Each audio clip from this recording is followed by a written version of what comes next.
Vabim vas v Maribor. Maribor se prebuja. V glavnem, Maribor je zelo tako zanimivo, zeleno mesto, ne? Ja, sploh zdaj spomladi, ja, ko je maj, pa to.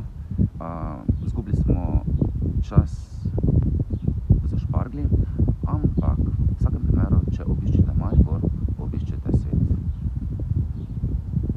Drava, del Slovenije, priplujemo, raziskujemo, vinski griči, dosti dobrot, te češnje še niso dozorele. Ne bi rad rekel, da vas vabim v Maribor, ne.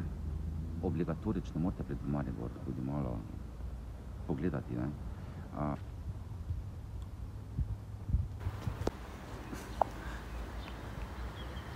Prestolnica.